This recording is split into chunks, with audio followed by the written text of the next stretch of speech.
নমস্কার। আমি দেশের একজন সাধারণ নাগরিক হিসাবে রেলওয়ের কাছে খুব সহজ ভাষায় একটা অত্যন্ত গভীর প্রশ্ন রাখতে চাই। আমাদের পকেটে বৈধ টিকিট থাকা সত্ত্বেও কেন আমাদের চোরের মতো জরিমানা দিতে হবে?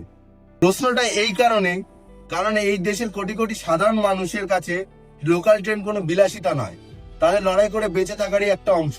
কিন্তু প্রতিদিনের বাস্তব ছবিটা কি? কোনো মেল বা এক্সপ্রেস ট্রেনকে আগে পাস করানোর জন্য যখন আমাদের লোকাল ট্রেনটিকে মাঝ রাস্তার সিগনালে আধ ঘন্টা দাঁড় করিয়ে রাখা হয়, কিংবা সিঙ্গেল লাইনের ক্রসিং এর জ্যামে ট্রেন ফেসে থাকে, তখন ট্রেনের ভেতরে বসে ঘাম মুছতে মুছতে সাধারণ যাত্রীরা কি দেখেন?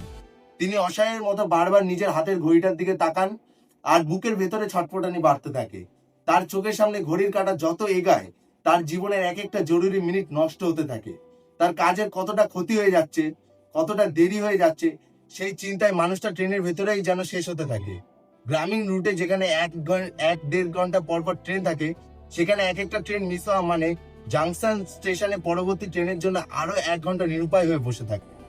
আর এই লেট হওয়ার পেছনে লুকিয়ে থাকে এক একটা মানুষের জীবিকার হাহাকার, জড়িয়ে থাকে জীবনের টানাপোড়েন। ট্রেনে বসে থাকা মানুষগুলোর মধ্যে কেউ হয়তো জীবনের কোনো বড় পরীক্ষা দিতে যাচ্ছেন, কেউ ইন্টারভিউ দিতে যাচ্ছেন, কেউ হয়তো কোনো প্রাইভেট কোম্পানি বা কারখানার সাধারণ কর্মী, যিনি মাত্র 10 মিনিট লেট করলে হয়তো সেদিন আর তাকে গেট দিয়ে ঢুকতে দেওয়া হবে না, অথবা তার ছাদের পুরো সেদিনের মাইনেটি কেটে নেওয়া হবে। এমনকি এমনও অনেকে থাকেন যারা হয়তো নিজের শরীরে কোনো অসুস্থতা কিংবা পরিবারের বয়স্ক কোনো মানুষকে নিয়ে শহরের বড় কোনো হাসপাতালে বা ডাক্তারের চেম্বারে রুটিন চেক আপের জন্য ছুটছেন। ট্রেন যখন মাঝপথে দাঁড়িয়ে থাকে, তখন তাদের মাথার ভেতরে যে কি ভয়ঙ্কর মানসিক চাপ আর আতঙ্ক তৈরি হয়, তা কেবল ভুক্তভোগীই বোঝে।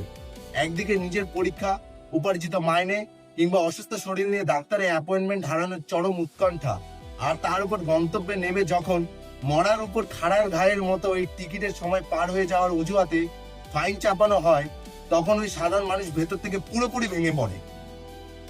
15 বা 20 টাকার একটা লোকাল ট্রেনের টিকিটের পেছনে যখন 250 টাকা বা তার বেশি জরিমানা গুনতে হয়, তখন একজন সাধারণ ছাত্র, দিনমজুর বা মধ্যবিত্ত মানুষের কাছে সেটা কেবল একটা ফাইন থাকে না, সেটা তার পুরো একটি দিনের কঠিন পরিশ্রমের উপার্জনের সমান। যে মানুষটা চোর নয়, যে মানুষটা আইন মেনে নিজের কষ্টের উপার্জনের টিকিট কেটে ট্রেনে উঠলো, ব্যবস্থার নিজস্ব ত্রুটির কারণে তাকে কেন সবার সামনে অপরাধীর মতো মুখ নিচু করে দাঁড়িয়ে থাকতে হবে? একজনের ভুলের শাস্তি কেন অন্যজন নিজের পকেট থেকে কেটে দেবে?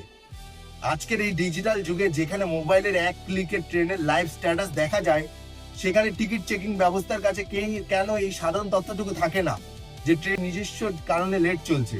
রেল যখন 1-1.5 ঘন্টা লেট করে, সাধারণ মানুষ তো রেলকে কোনো জরিমানা করে না, তারা ধৈর্য ধরে অপেক্ষা করে, কারণ তারা এই সরকারি ব্যবস্থাকে বিশ্বাস করে। তাহলে এই নিয়মের কঠোরতা কেন কেন কেবল একতরফা সাধারণ যাত্রীদের উপর এসে পড়বে? প্রযুক্তি তো মানুষের জীবন সহজ করার জন্য, একটা সাধারণ মানুষের পকেট কাটার জন্য নয়। সম্পর্ক বা ব্যবস্থা কখনোই একতরফা নিয়মে চলতে পারে না। আইনকে শ্রদ্ধা করি, নিয়ম মেনে চলি।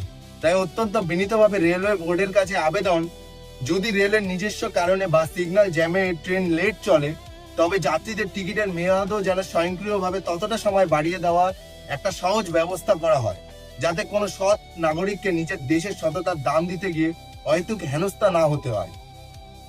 ন্যায়ের জয় হোক, এবং এই পদ্ধতিগত ত্রুটি যাতে পুরোপুরি শেষ হোক, এটাই আশা করব আপনাদের থেকে, যাতে আপনারা তাড়াতাড়ি এর একটি সুনির্দিষ্ট ব্যবস্থা নেবেন। জয় হিন্দ, বন্দে মাতরম, ভারত মাতা কি জয়।